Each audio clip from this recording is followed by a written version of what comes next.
Stephen King's Salem's Lot.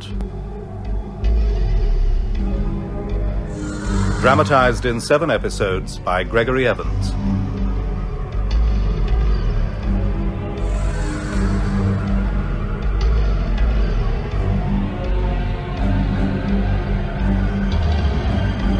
Episode 3.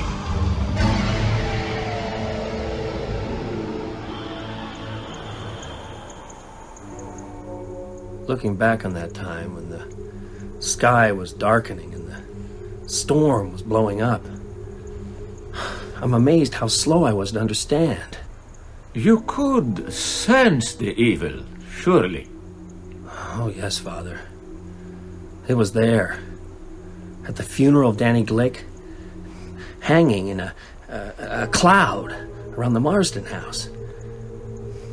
But it was a long time before I could name it. That's because you're a grown-up, Ben. I knew what it was straight away.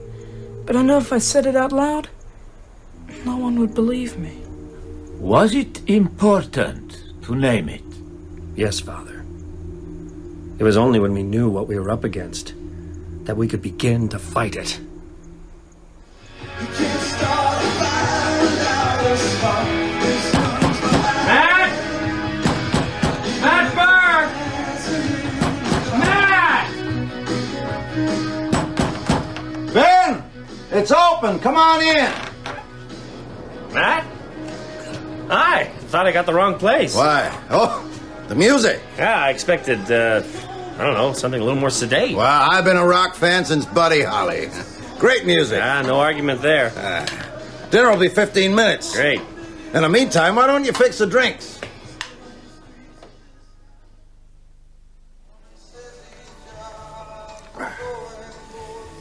You get enough to eat? Oh. Is the bear a Catholic? More wine? Please. That window faces the wrong way, Ben. You can't see it from here. What? The Marsden house. I bet you nickel that's what you were looking for. No bet. Tell me about your new novel. Is it connected with the house? Yeah. It centers on a series of sex murders. Mm-hmm. I was writing the first of them when Ralphie Glick disappeared. Gave me a nasty turn. Oh, this is based on the disappearances that happened in the 30s? You know about that? Oh, yes. Most of the older residents do. Some have already made the connection. What connection? Ben, come on. When the Marsden house was last occupied, 4 kids went missing in 10 years. Now it's occupied again after 40 years. And Ralphie Glick disappears right off the bat. Coincidence? What? What else? You're the writer, you tell me. Maybe Ralphie will turn up. Maybe. What if the 2 men have bought the house? Straker, what do you know about him? Oh, nothing. Which may be a good thing. I got a book on the boil that's bound up with a certain idea of the Marsden house and the people in it. It turns out Straker's a perfectly ordinary businessman. It might knock me off kilter. He doesn't sound ordinary. He opened his antique store today. You know about it? Yeah, I've seen the posters. I'm told he's a dandy dresser. Extremely charming and totally bald. Sounds like a lost uncle of the Addams family. What about his partner, Barlow? He's on a buying trip, supposedly. Why supposedly? Oh, I don't know. It's probably all on the level, but that house makes me nervous. It's almost as if they sought it out. Or it called them. Somebody moves in, and another child goes missing. And then there's the death of Ralphie's brother. Very odd. Odd? Danny Glick's death is tragic, but... My doctor's a young fella named Jimmy Cody. He was consulted about Danny's case. The kid died of pernicious anemia. They were giving him B12. He was getting better. Then, boom, he dropped down dead. Don't let the lot gossips get hold of that. They'll have pygmies with poison blowguns in the park. I haven't told anyone about this, and I don't intend to. You should keep quiet about it, too.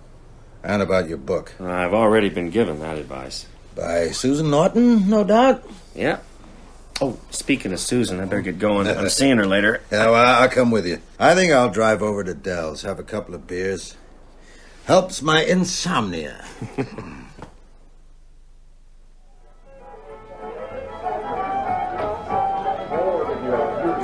Glass or pitcher? I'll make it a pitcher, Dell, and have something yourself. Thanks, Matt. Matt, do me a favor. Yeah, if I can. Mike Ryerson's over there, third booth along. Talk to him, will you? I reckon he's on something.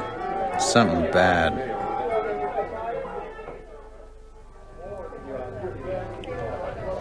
I don't touch hard drugs, Mr. Burke.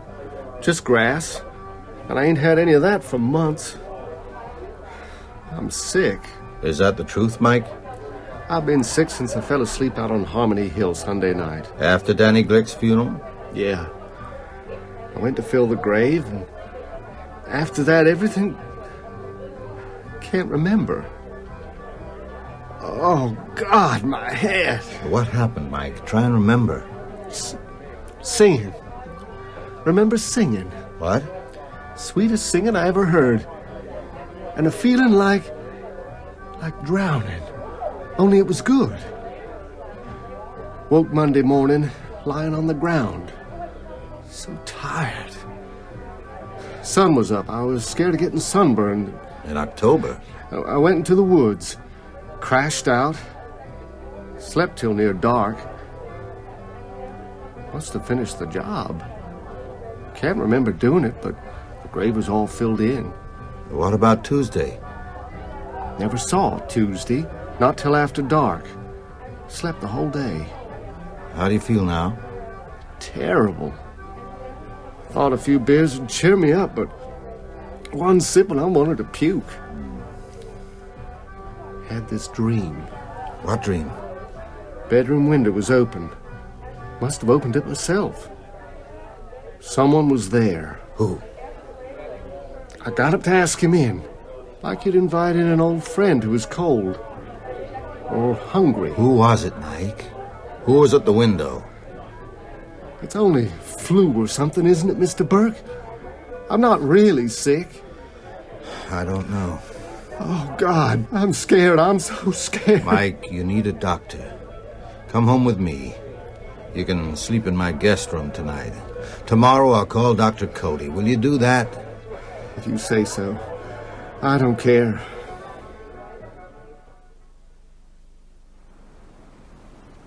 I got you some pajamas.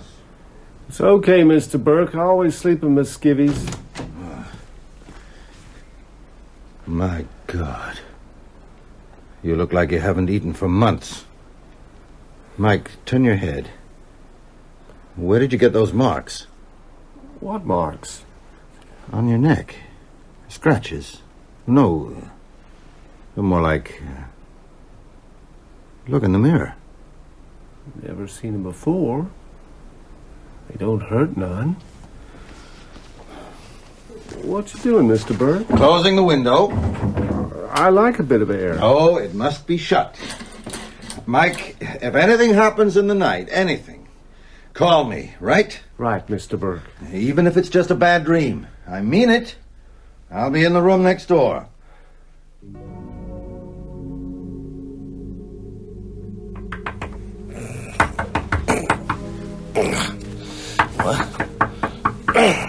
Who is it? Eva Miller, Mr. Mears. Telephone. Long distance? No, it's Matthew Burke. What time is it, Eva? Just after 4. You'd better come quick. Mr. Burke sounds very upset.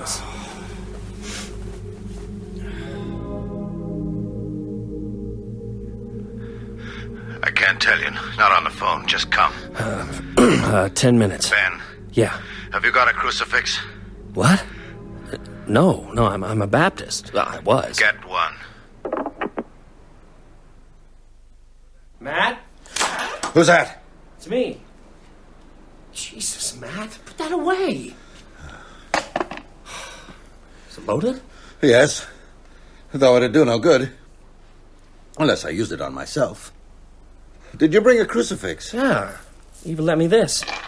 Matt, what's going on? There's a dead man upstairs. Who? Mike Ryerson. Are you sure he's dead? Yeah, in my guts, yes. I haven't looked in on him. I'm too scared. Because in another way, he may not be dead at all. Matt, you're not making any sense. Well, none of this makes sense. In all of Salem's lot, you're the only one... Ben, remember we talked about Danny Glick? Yeah, I remember. How he died of pernicious anemia? Yeah. Mike Ryerson buried Danny. So what? Matt, what are you telling me? After you left me earlier tonight, I drove out to Dell's. Mike Ryerson was there. He was looking bad.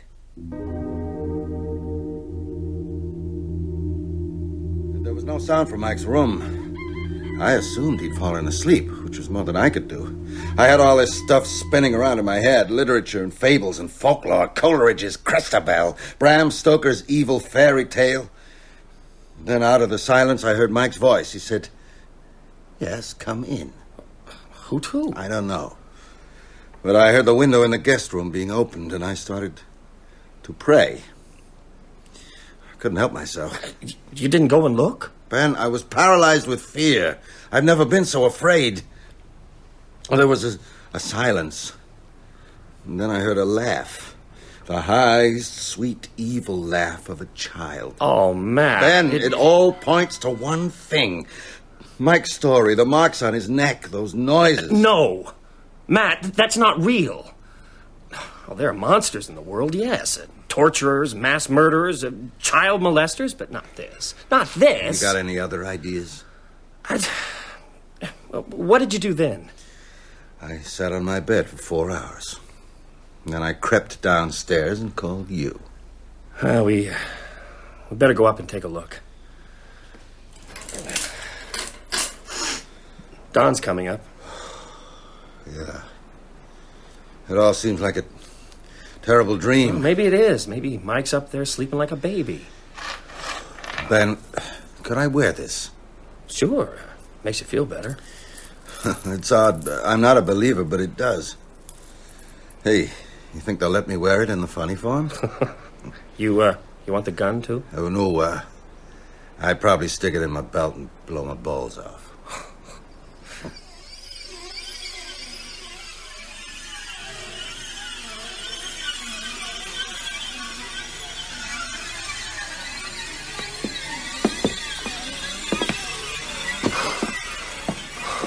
Which door? The one at the end. Ben, are you okay? Give me a second. That door, end of the landing, reminds me of something I once saw in the Marston house, or thought I saw.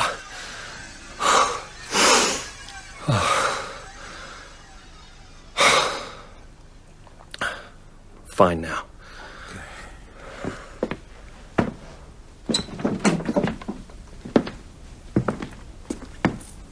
The window's open. Look, Matt. He's fine. Just asleep. It was closed and locked, I made sure. You said he was sick. Looks healthy enough now. Ben, he's not breathing. Of course he is. Mike? Mike, wake up. Well, he's just sound asleep. Sometimes if you're ill, you sleep for... No. There's no pulse. Well, there must be. He can't be dead. Mike? Mike, wake up. Wake up! He's dead, Ben. Oh, no. Look at his neck. I don't see anything. There's nothing to see. The marks have disappeared.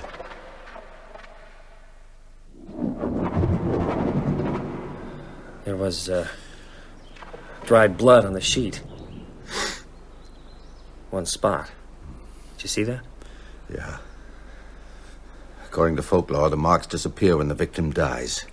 When he I know, I've seen the movies. We must drive a stake through his heart. That's desecrating a corpse. You could end up in jail or a padded cell. You think I'm crazy? No. Do you believe me about the marks? Why would you lie? There's no gain.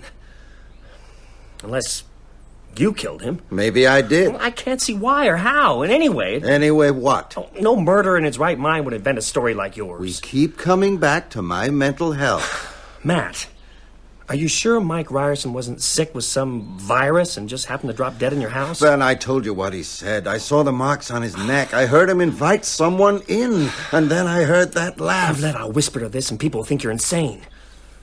So there's nothing to be done?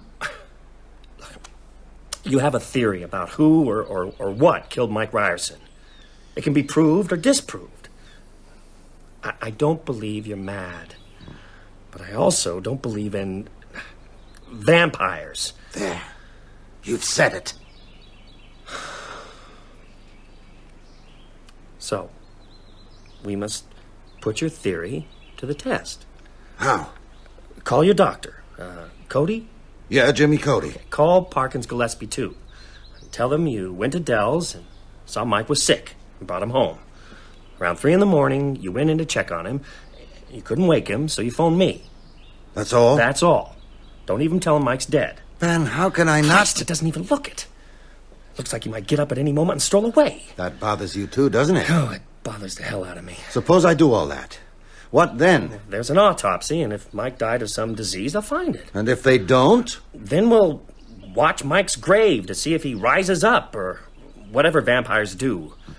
If he does, which I can't imagine, we know you're right. If not, then we're faced with... the fact of my insanity. I'll make those calls.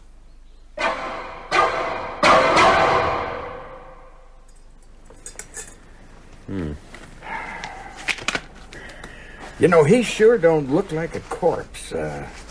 Doc, are you certain that he ain't in some kind of coma?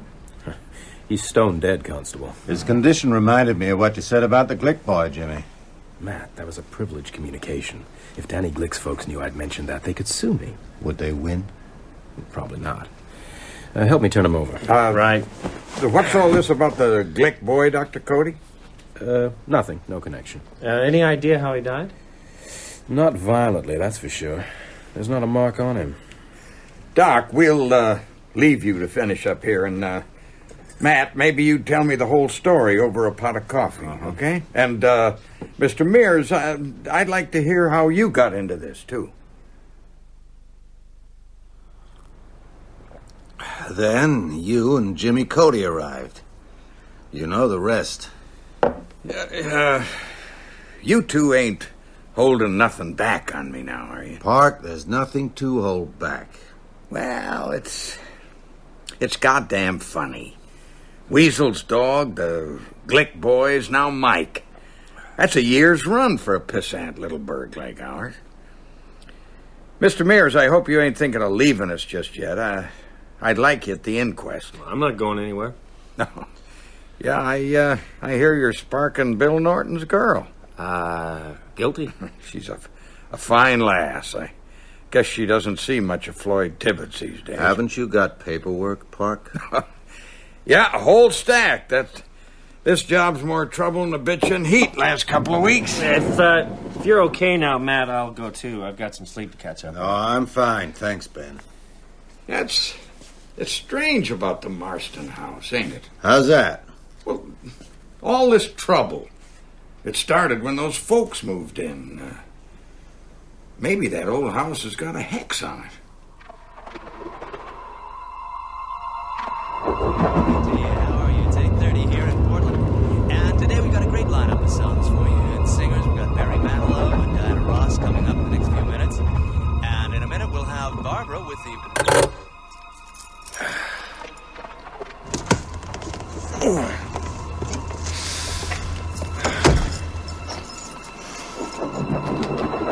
Ben Mears? Huh? Who are you?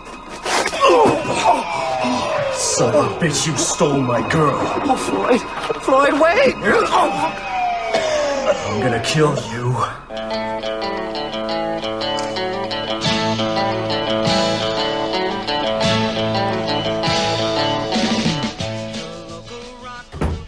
Susan? Is that you? Mom, I felt too painful. Come in here, Susan. I want to talk to you. What's wrong?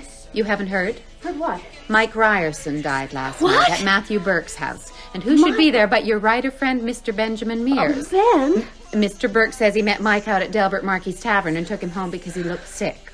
Lord knows what Mr. Mears was doing there. He's a friend of Matt's. How did Mike die? I don't know yet. Some say he caught a disease from the Glick boy. So why hasn't anyone else caught it? I'm going out. Susan! Wait. Did you know Ben Mears had a motorcycle accident a few years ago? His wife was killed. Ben told me. Did he tell you he was drunk? That's nonsense. The police breathalyzed him on the spot. Who told you this? One of the lot harpies? It's all lies. He was drunk. Mom! I'm moving out. I'll find a place in town. I should have done it a long time ago for both our sakes. Go! She's offended. Someone just spoiled her pretty picture of Mr. Ben Big Shot Mears. How can you sink this low? I won't have you running around like a common whore with some sissy boy who... Susan! I'm sorry, Mom. I'll be out by Tuesday. At the latest. Floyd Tibbets was here. I'm through with Floyd. He loves you, Susan. This is killing him. He looked awful. He wants you. What about what I want? You don't know what you want. Oh, I do. I want Ben Mears. Oh, Mears is no good. I've seen showboats like him before. Floyd loves you, Susan. Susan? He wants to marry you. Ben Mears is just after one thing. Mom, be quiet, please. Is it Ben? Floyd Tibbets was here this afternoon. Looked very odd. Had on a coat and a hat and dark glasses. What happened? He beat Ben up. Oh, right out in my driveway. Knocked him out cold. An ambulance came, took Mr. Mears to Cumberland Receiving. Thanks, Mrs. Miller. Susan, what is it? That nice boy, Floyd Tibbets. He's just put Ben in hospital. He's sedated. You can have just 1 minute.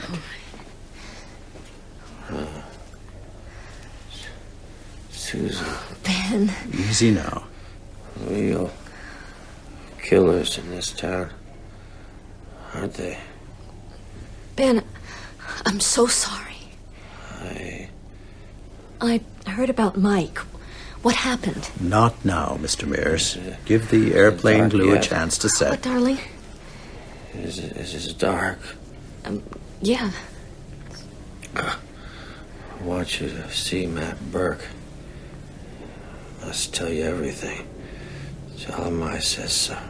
Well, I'll go right away. You get some sleep. I love you, Susan. Lock the windows. What did he say?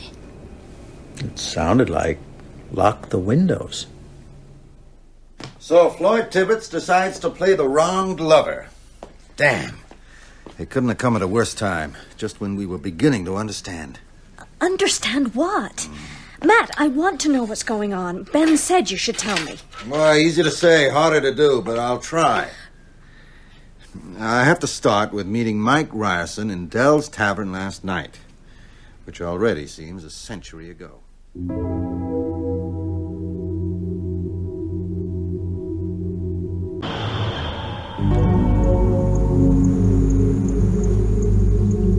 You can imagine the situation we were in, Father. By that time, we knew what we were up against. Vampires. Vampires. Maybe it trips off Mark's tongue, but the rest of us had a little trouble with the word. It's not so easy to get out. The church well knows that evil may take many shapes. Who knew this was happening? Matt Burke, me. Susan was coming around with the idea. I knew Father. How did you know? Worked it out. I read monster mags and comic books. I know all about vampires. Unfortunately, Mark and me still hadn't met then, so we couldn't compare notes. There was no one else. Well, I guess one or two others were asking themselves some tricky questions. God knows what answers they were getting. But there was a lot of pieces still missing. For instance, I had a bad feeling about the Marston house, but I didn't see how it all tied in with Straker or Barlow, except as a sort of beacon attracting evil. We didn't know then that in the 12 years before he shot himself, Hubert Marston had a lively correspondence with an Austrian nobleman called Bryken, who later changed his name to Barlow. But things were starting to come together, and after Floyd Tibbets put me in the hospital, I had plenty of leisure to think it all through. Ben, you asleep? Susan, my God, you look good. Come here. Oh, I love you, Ben. I love you too. If I could jump in bed with you right now. Oh, just let me pull back the sheet. How would I explain it to the nurses? Tell them you're checking my pulse. Ben? Yeah. A lot's happened in town. Like what? How much of this Count Dracula stuff do you really believe? Matt told you everything? Matt's here in the hospital. 1 floor up in intensive care. What? Why? Heart attack. Oh, God, how serious? Dr. Cody says his condition is stable. I was there when it happened. Oh, tell me about it. First, answer my question. Well, about vampires? Yes. Well, let me guess what you think. You think the Marston house has screwed my brain, right? Well, I'd never put it in such harsh terms, Ben, but I can't believe... Stop. That word can't blocks up everything. That's where I got stuck. Tell me what happened last night and leave can't on one side for a while.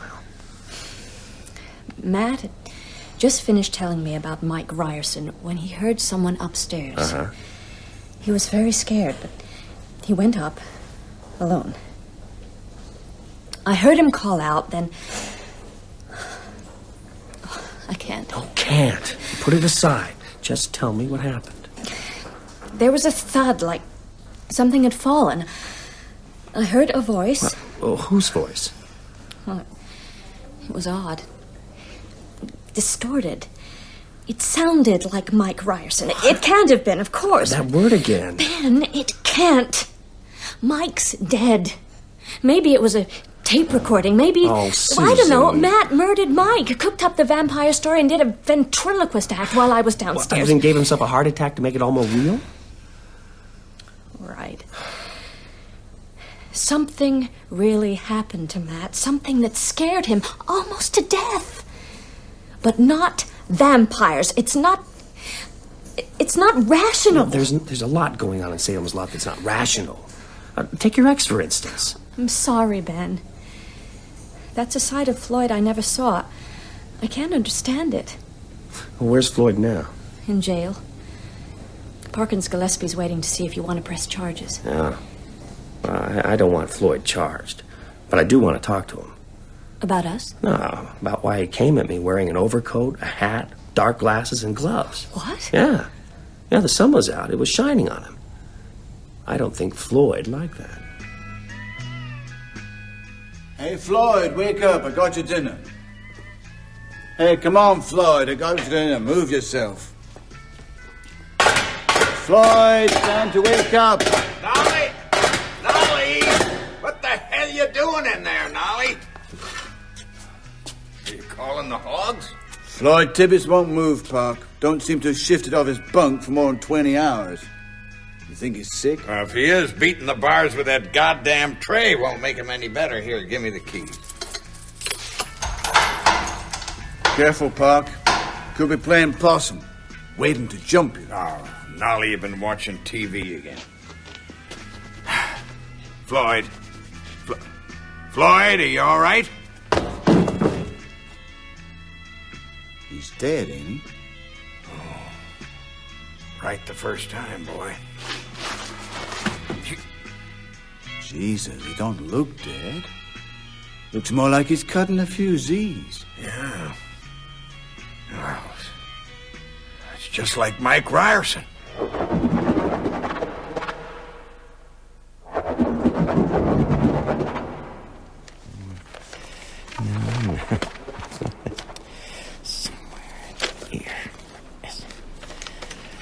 Mr. Crockett. Jesus! You keep your treasures very secure. Who are you? And how the hell did you get in here? Damn place is locked tight. Please, Mr. Crockett. Right. Step out of the shadows. Keep your hands where I can see 'em, mister. Now, unless you want me to blow a hole in that fancy-looking suit... I am Barlow. Oh, shit. Straker's boss. I thought you were out of town. Not anymore. As you see, Mr. Crockett. Did Straker steal a key? Because if he did, I want it back.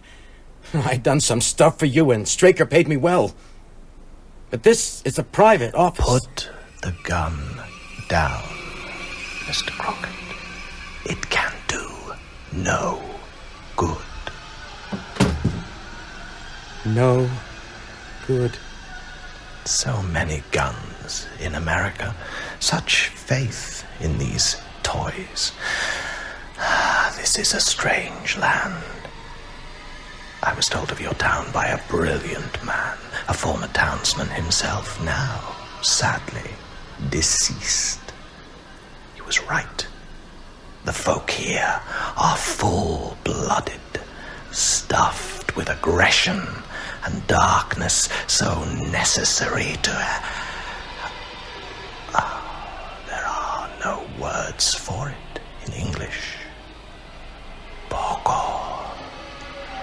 Verdelak. Ehrlich. Do you follow? Yes. Come to me, Mr. Crockett. I want to thank you for helping me to settle into your so perfect town. My leisure? No. No. My pleasure.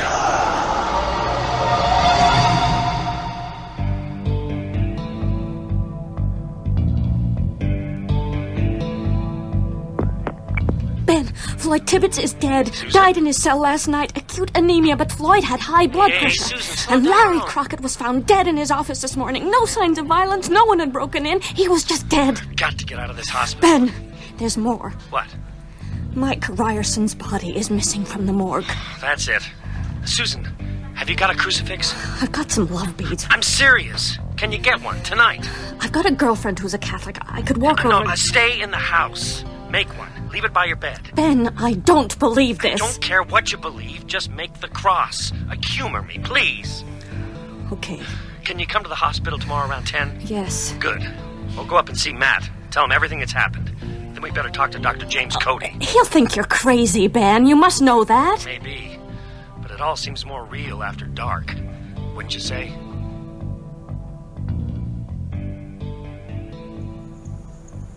The evil was spreading quickly. Yes. Far more quickly than we ever realized. And you, Mark. Father? You were confronted with one of these creatures. Yeah. Ben and me worked it out later. It must have been that same night, after Danny Glick's funeral. Mom and Dad had gone to bed.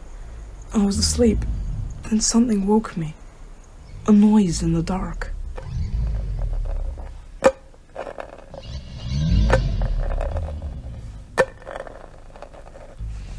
Who's there? Mark, it's me. Danny. My friend Danny, who I'd seen buried just a few days before. He was staring through the glass, his face pale, his eyes red, something dark smeared around his mouth. I understood right away.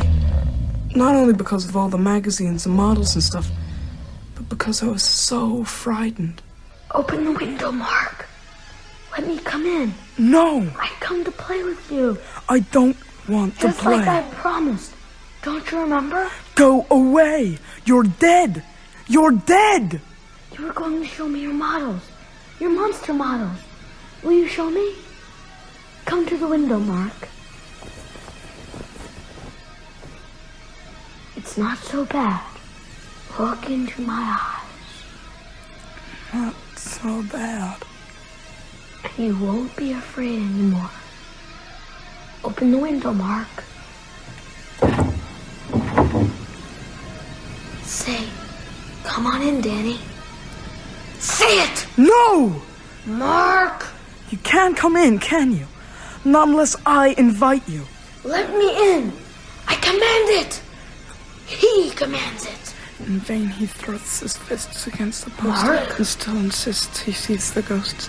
In vain Mark? he thrusts his fists against the post and still insists he sees Mark? the ghosts. In vain he thrusts his fists against Ask the me post inside, Mark. and still insists I'm he your friend. sees the ghosts.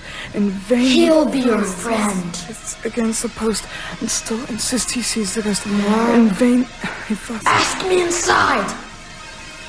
All right. You want to see my monsters? What about this one? The ghoul. Walking through a graveyard. Remember it? Come on in, Danny. Yes. Take a closer look. At the cross!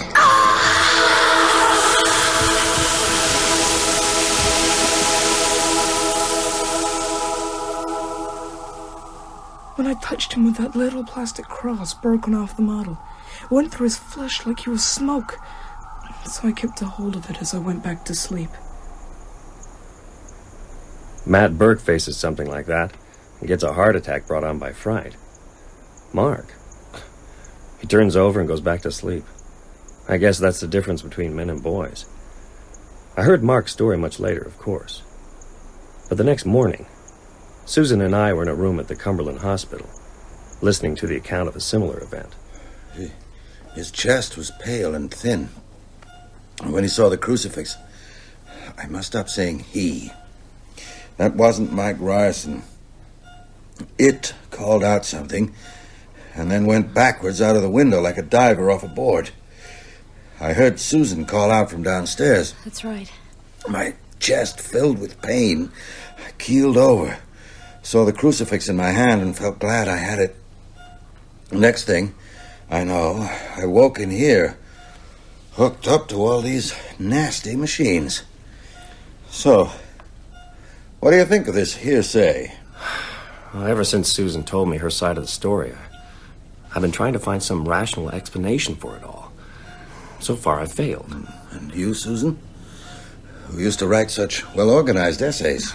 Well, Ben warned me off Kant yesterday, so let's just say I find it hard to believe that vampires are stalking Salem's lot. Even so, I propose that we proceed on the premise that all of this is real, and abandon that premise if, and only if, it's conclusively disproved. You don't think it will be, do you? No. I know what I saw. So, Ben, what now? Well, I appoint you Researcher General. You've got the qualifications and you're off your feet. Oh, splendid. I'll get library books sent here by the truckload. Anything and everything on the subject. What will you be doing? Well, first, Dr. Cody. He examined Ryerson and Tibbets. Perhaps we can persuade him to exhume Danny Glick. Would he do that? Well, the Jimmy Cody I had in my class would. He was an imaginative, open-minded boy. But he's been through med school since then. All this is very roundabout. Why don't Ben and I just go up to the Marston house? Well, and put our heads in the lion's mouth? I thought vampires slept during the day. Whatever Straker may be, he's no vampire. Unless the legends are completely wrong. Well, let's go and find No, out. Susan. No, absolutely not. Okay. When will you see Cody? In half an hour. He's due to give me a checkup before I'm discharged. I'll see him then. Susan? I've got to go home and do some packing. I'm moving out tomorrow. Ben, I'll call you this afternoon. Mm-hmm. Any dizziness and nausea? No, Dr. Cody, I feel fine. I'll decide that. Any double vision? Not since the last time I bought a gallon of Thunderbird. All right, I pronounce you cured by the wonders of modern science and by virtue of a hard head. Right, now what's on your mind? That's a tricky one. Is it about Floyd Tibbets and Larry Crockett? Well, I can only tell you what I told Parkins Gillespie. I'm damned if I know who'd do such a twisted thing. I'm not with you. Well, you don't know? Know what? That someone snatched their bodies from the Cumberland County morgue last night. Oh, God. Do you know anything about this? Yes, I think I do. Dr. Cody, I got some stuff you ought to hear. Vampires. Matt Burke, of all people. That makes it awfully hard to laugh off. Yes. And you want me to exhume the Glick kid? Will you do it? Catch. Huh? Aspirin. Ever use them? Of course. You know how they work? No. Neither do I. Neither does anyone. It's white magic. My med school profs would tear their hair out if they heard me say that. And they'd roll on the ground and have fits if they knew I was going to request an exhumation order for the Glick boy. You'll do it? What can it hurt? If he's dead, he's dead. And if he's not? I'll have damn good material for my lecture to next year's AMA convention. Right now, it'll speed things up if I can get the parents' permission. I'll tell them I'm going to look for signs of infectious encephalitis. I'll call them now, test the water. I hope they don't make a fuss. You realize Danny Glick is the only corpse we got a marker for. All the rest have vanished into thin air. Hello, Tony Glick. No, it's Constable Gillespie. Oh, hi, Park. Jimmy Cody here. Hi. I need to speak to Tony or Marjorie Glick. Well, Mrs. Glick collapsed and died early this morning, and Tony Glick's in Central Maine General. He's in shock. I see. Which is why I'm standing here in their hall answering their phone. Anything I can do for you, Doc? No, I don't think so. Except, could you tell me where they took Mrs. Glick's body?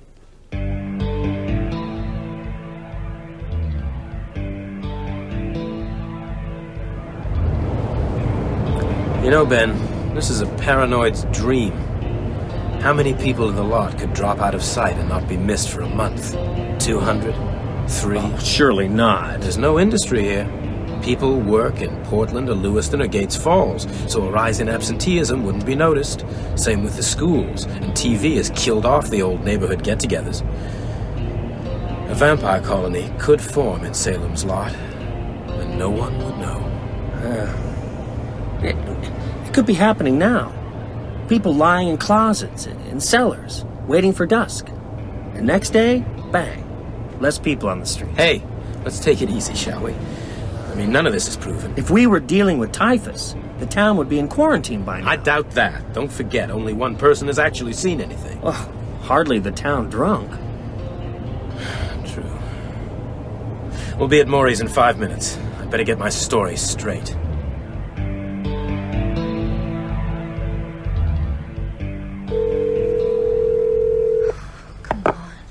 Hello? Mrs. Miller, this is Susan Norton. Is Ben there? I'm sorry, Susan. He got in from the hospital about 2:30 and went out straight away with Dr. Cody. Did he say when he'd be back? Not to me. Oh, thanks, Mrs. Miller. Can I give him a message? Tell him I'm trying the direct approach. Say I've gone to the house. The house? He'll know where I mean. And tell him not to worry. I'll take precautions. Maury, I want you to meet a good friend of mine. Maury Green, Ben Mears. Good to meet you, Maury. Shalom, Ben. Any friend of Jimmy's? Maury, we've come to ask a favor. A big favor. Hey, and what have you ever done for me? Ask Jimmy anything. You've got Mrs. Glick here. Downstairs. Poor lady. So much tragedy in one family. And she looks so sweet. She was your patient? No, but Ben and we'd like to sit up with her this evening, Maury. Sit up? Examine her, you mean? No, just sit up with her. Has she got something? Something infectious? Not in the accepted sense of the word. Is it okay? Sure.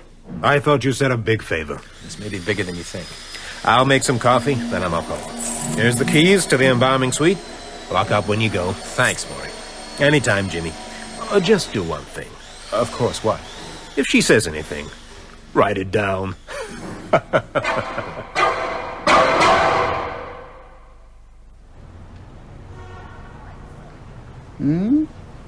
9 carats. Very popular design. Yeah, I wanted something a little more religious. Everybody's buying crucifixes suddenly. I'm sorry? This is the 3rd I've sold today. What's happening in the lot? A religious revival?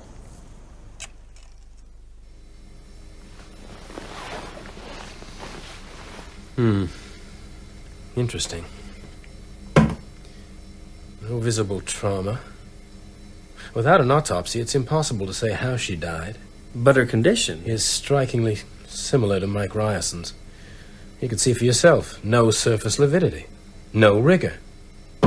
If I didn't know, I'd say she'd been dead all of 5 minutes. And now? We wait.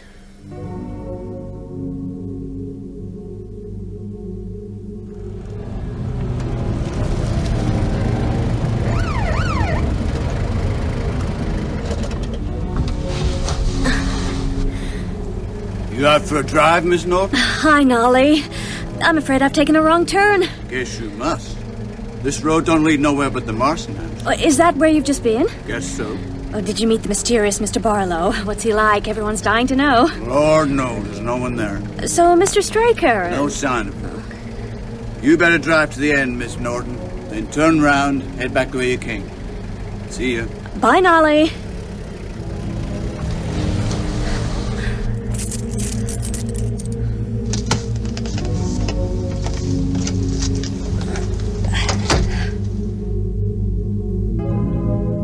In Maury Green's mortuary, Jimmy and I sat in vigil around the stainless steel table that held the draped corpse of Marjorie Glick.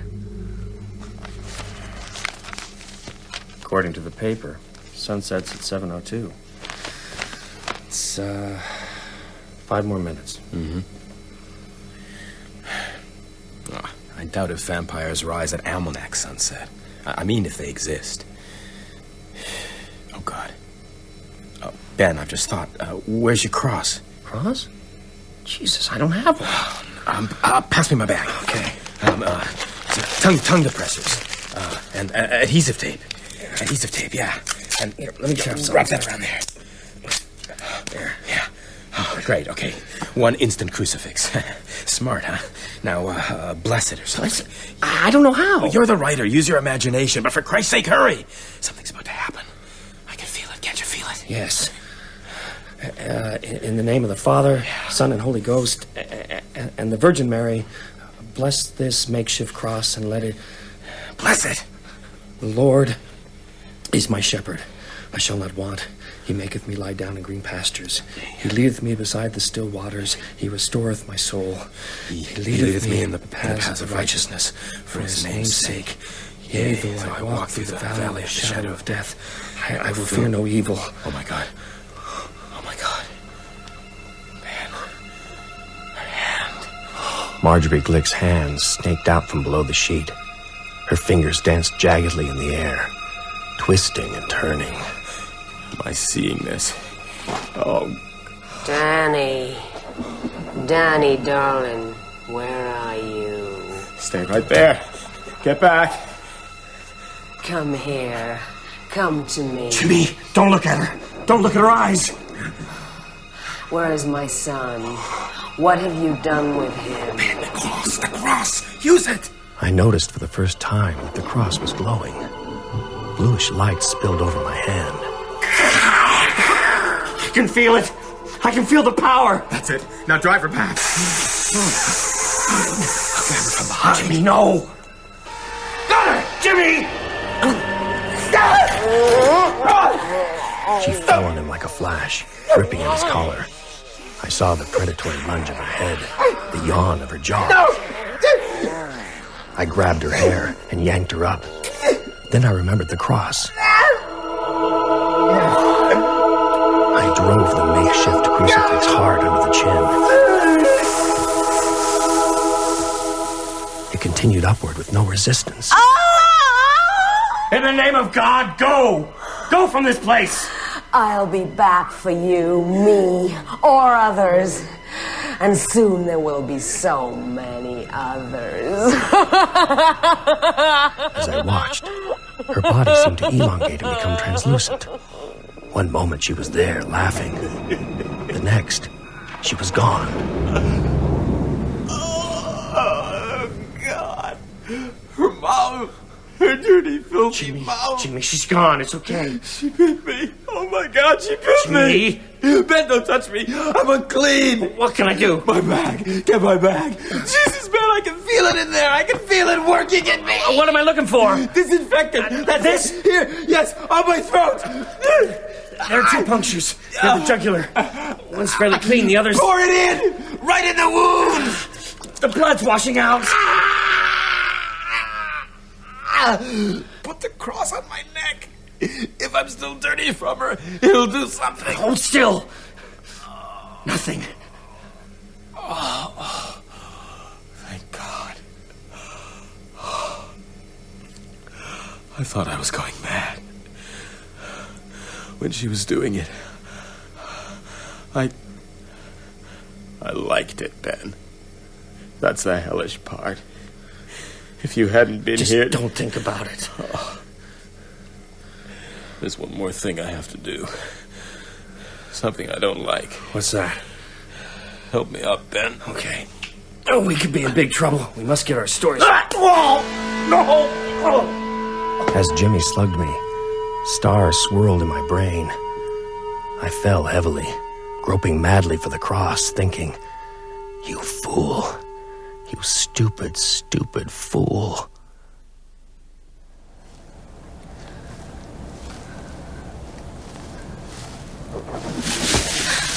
Who's there? I know there's someone there. Please. Come out now. Show yourself.